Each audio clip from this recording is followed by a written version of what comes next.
thank you very much. It's very much an honor to be chosen by the students to give the faculty address today. But I just want to point out that Matt Damon did MIT's graduation last week. And I want to keep it in mind, the reason that you guys have me as opposed to Matt Damon is part of the mission of the University of Chicago across not only Booth, but all of its division, is to have a faculty speaker at convocation. Now, oftentimes the faculty speakers choose traditional topics, things that are a little more inspirational in message, things like, it's not the end, it's the beginning, or you'll never stop learning. But often, for many of us, we view it as our job to bring in our research to give one more lesson to you all before we send you on your way. That's my plan today. Now, I can't guarantee that it's going to be better than a Matt Damon talk, but without sounding overconfident, I'm going to go out on a limb and say it's better than a Ben Affleck talk. And it'll be somewhere in that range. So, the first graduation that I remember, the big graduation that I remember, was my bachelor's degree. And my mom was there with her Polaroid camera, and she took like 1,000 pictures that day. Half of them were blurry, but there were still about 1,000 pictures. And I know this because the way I remember that graduation is going through the photo albums that we have at home, and it can kind of bring me back to the day that I graduated. Today, with you all, we have digital cameras and cell phones, allowing us to take high-quality video and pictures in real time to send to our friends, to share with those who are not here today. There's going to be Booth videotaping this, so we could preserve the memory on YouTube forever, next to cat videos for the history of time. And what I want us to think about is that technology has not only changed the way that we preserve the memories of graduation, technology has fundamentally altered the way we work, the way we play, and the way we live.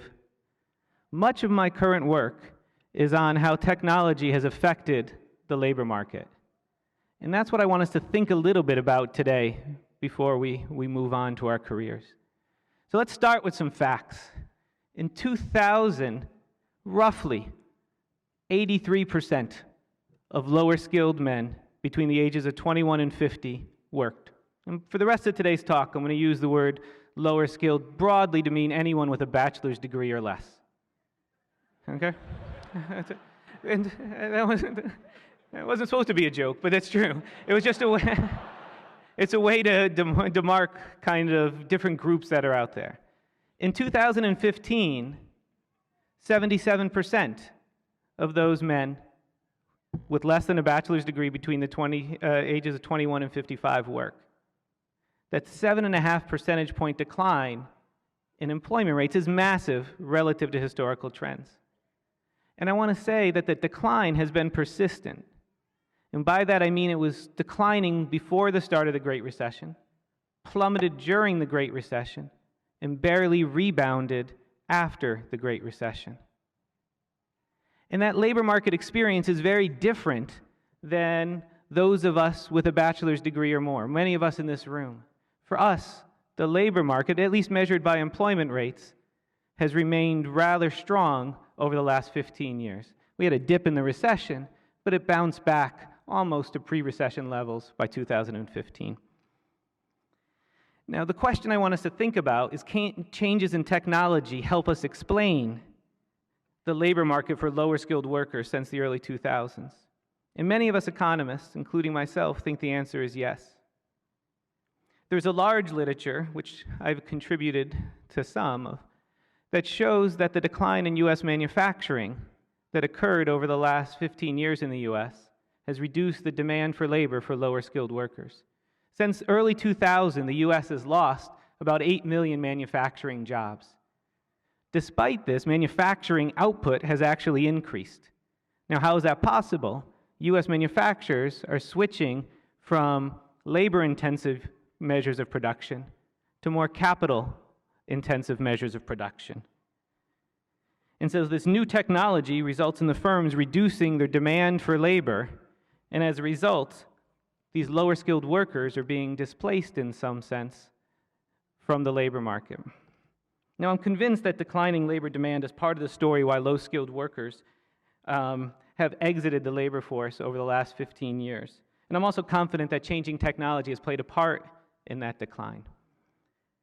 However, in my new research, I've also been thinking about the role of technology on labor supply. And for those of you who took my class, this is new stuff, so pay attention. Okay?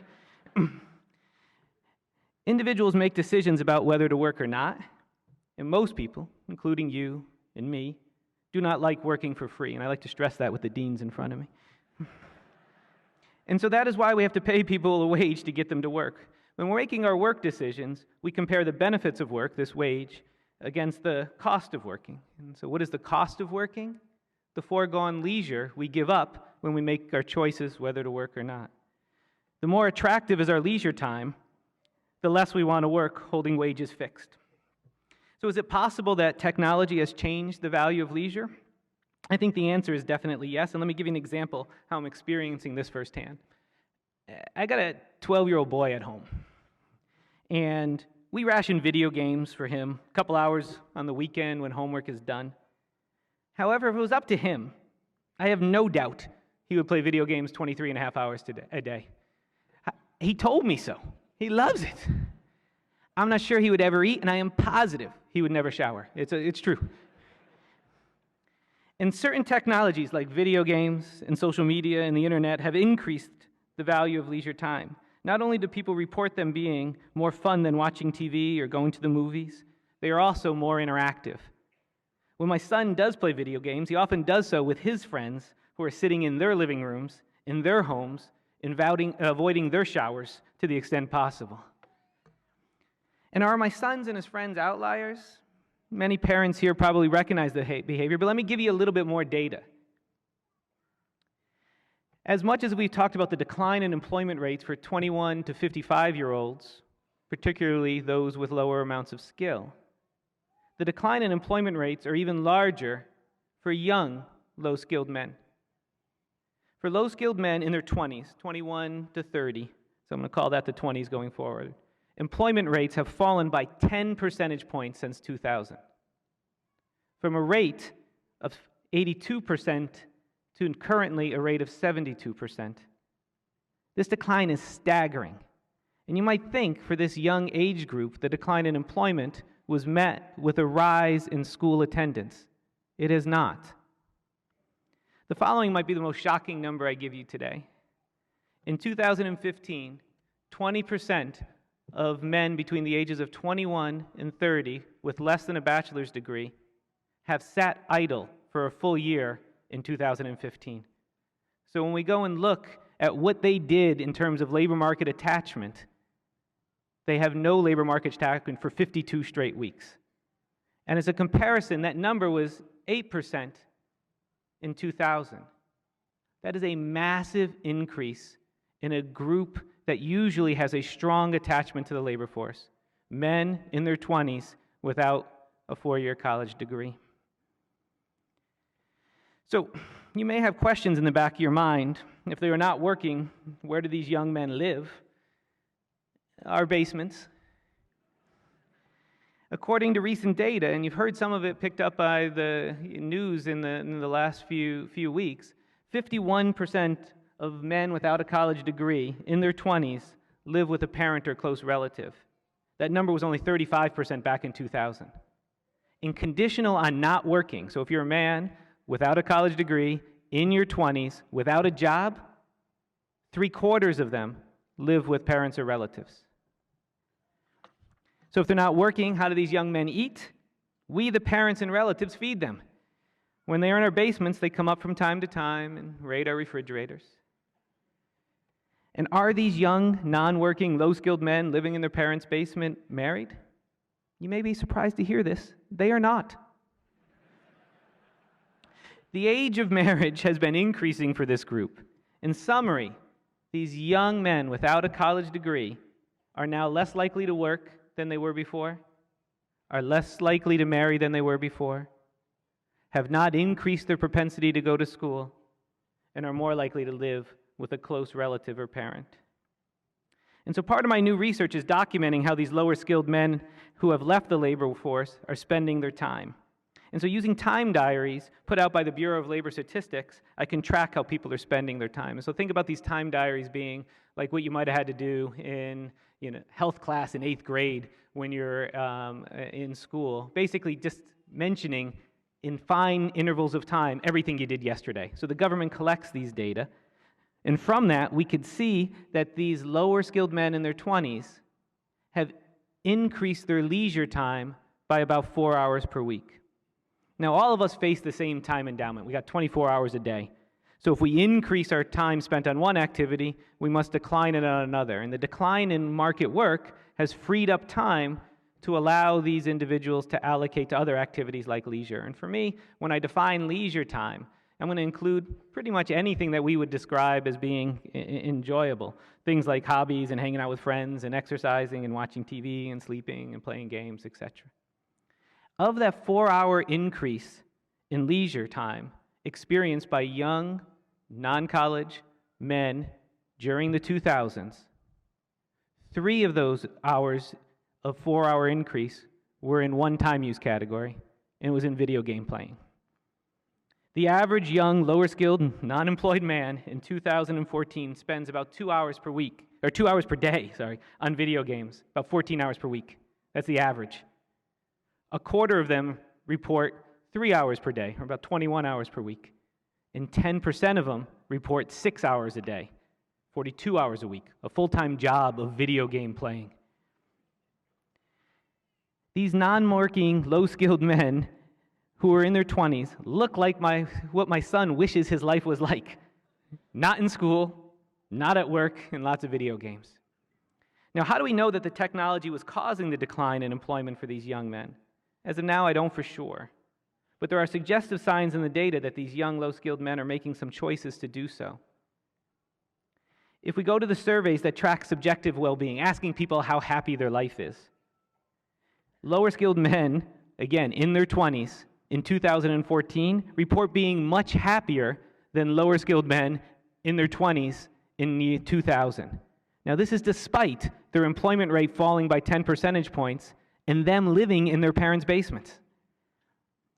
These video games and computer innovations broadly, like iPhones and Facebook and Instagram, are both cheap in relative terms and fun.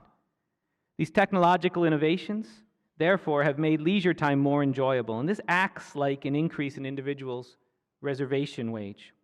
For lower-skilled workers with low market wages, it is now more attractive to take some leisure. However, for higher-skilled workers, like many people in this room, even though we like video games some too, our market wage is high enough that it induces us to work, despite the fact that our reservation wage has gone up some. To summarize, technology for lower-skilled workers has both reduced labor demand and potentially reduced their labor supply by increasing the reservation wage. Now, at some level, I might have made it appear that the declining employment rate for these younger, low-skilled workers, in part, is the result of the group enjoying their leisure time more. I think that might be true in the short run. But I'm very concerned about how this plays out in the long run. There is some evidence that these young, low-skilled men who are happy in their 20s become much less happy in their 30s and 40s. They did not accumulate on-the-job skills because they were idle in their 20s. Many eventually get married and have kids, and when this happens, living in their parents' basement becomes a less good option. Playing video games does not put food on their families' tables. So a combination of low labor demand and the accumulated effects of low labor supply when individuals are young make economic conditions when older pretty bleak. And these bleak labor market conditions affect many facets of society. It affects the take-up rate for government transfer programs. It may explain voting patterns for certain candidates in recent periods. There is rising evidence that lower-skilled workers in their 30s and 40s are increasing their drug use, and we've also seen increased suicide rates for these workers when they hit middle age. The effects of changing technology on labor markets of lower-skilled workers will likely have repercussions for years to come. I want to end with 2 additional comments. First, the program lists the title of my talk as Video Killed the Radio Star. Some of you might be familiar with that reference. For those that are not, Google it. It's my graduation gift to you. As you will see, it's directly related to what I've been talking about today, and it's awesome. The second comment is more important. When you leave here, 10 to 20 years down the road, collectively, you will be leaders within the business community. As such, you will also be leaders within your relevant civic communities. And for many of you, your wealth, through your bribes or lobbying, as you tend to call it, will give you a tremendous amount of influence over policymakers. And when you exert that influence, you will tend to view the world through the lens of your circumstances and your experiences. And when you do so, I want you to remember that you are rare relative to the typical American. Only a little over 30% of people your age ever get a bachelor's degree. Less than 10% ever get a master's degree or more, and very few do so from prestigious institutions like the University of Chicago. And as we've talked about, your labor market experiences, on average, will be dramatically different from the bulk of the American population. Technology and other economic forces have affected others differentially than you. Keeping that in mind will allow you to have a broader perspective on the world that you're trying to influence, and hopefully it will improve your decision making. I will conclude my talk the same way I conclude my course, by quoting from the pages of Spider-Man. With great power comes great responsibility. Use your power well. Congratulations, I'm done.